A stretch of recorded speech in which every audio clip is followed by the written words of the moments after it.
That's it. Hi, welcome. I'm Stuart Hamm, and we're here with EMGtv for 5 minutes with Stu Hamm. That's me. 5 minutes.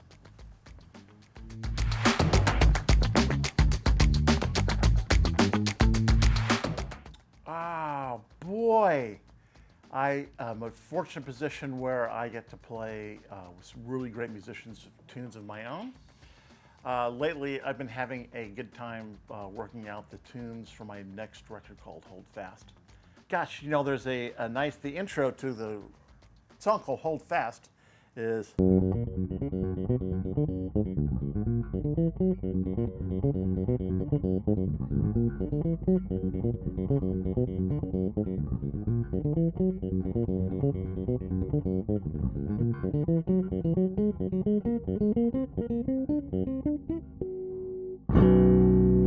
So that's what I've been working on lately. Hold Fast. Oh look, it's the same thing that's tattooed on my fingers. What a coincidence.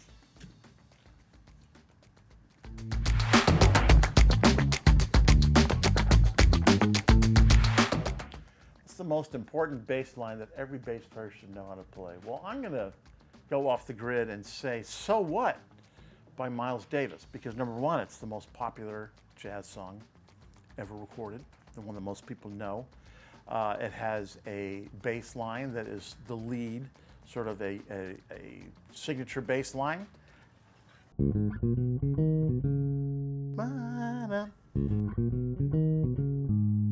And after that, then I think the form of the song is AABA, 8 bars of A Dorian,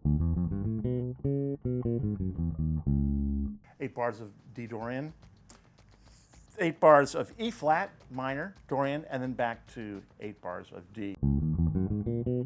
And for every bass player, man, it all starts with walking bass lines, right? I don't care what genre you play.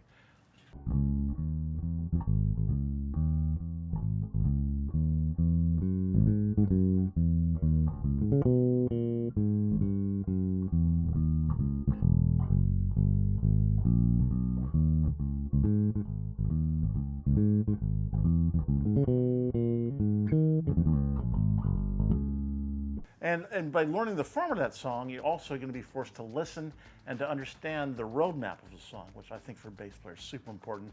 Not just playing the bass line, but understanding, hearing the whole song of the form, or seeing it in your head, because as a bass player, you're holding it together and directing traffic. So what?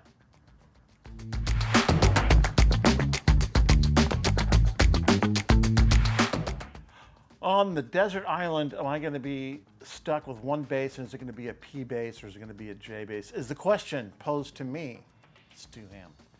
I'm gonna go J bass, you know, because obviously in my life, in November 8th, 1978, I saw Jaco Pastorius of the Weather Report at the Orpheum Theater in Boston. Changed my life forever. Those of us who are alive at that time know what Jaco did for the bridge pickup. And you can approximate a P bass sound on a jazz bass, but you can't approximate a J bass sound on a P bass. And if I'm alone on a desert island, I'm going to be playing solo bass stuff, which the bridge pickup in a jazz bass is going to give you more clarity. If I was alone in a rehearsal studio, for eternity, it may be a P bass because I'll be playing with other people. But on the desert island, I'm going J bass.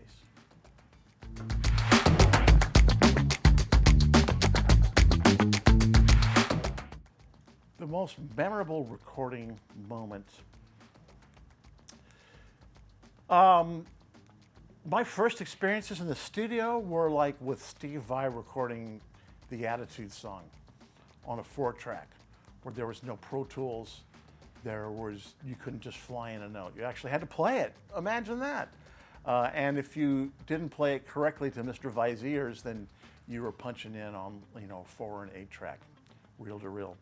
So it took me quite a while to realize that being in a recording studio was not an attempt to not make mistakes, but an attempt to create music, and that usually the mistakes are the fun part. So I'd say when I was doing this record called Outbound for actually Steve Vai's label, Favored Nations, I was trying to record one thing, it was going terribly, so the producer said, let's try something else. Let's try the bass line to Castro Hustle, which is just a long.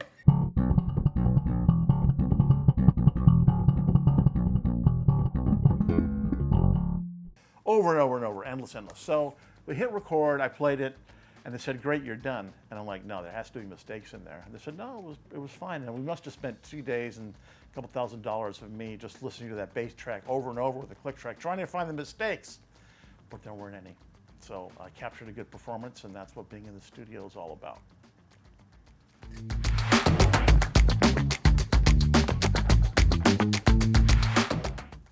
What's the one pedal that shall not be taken away from me?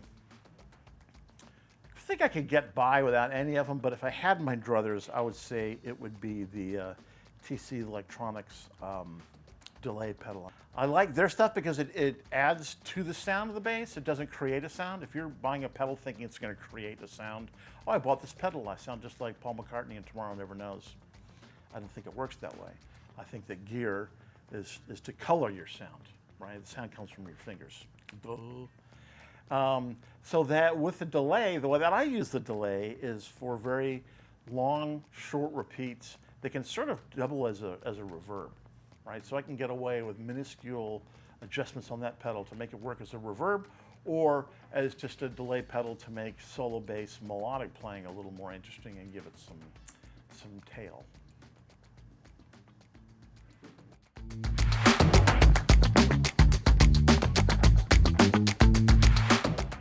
Have I ever met a Stu Hamm impersonator? You mean besides all the bass players that came after me that do what I do, only better than I do it? No, not an actual clone. There's only one of me. And I'm happy to hopefully be part of the ongoing bass lexicon.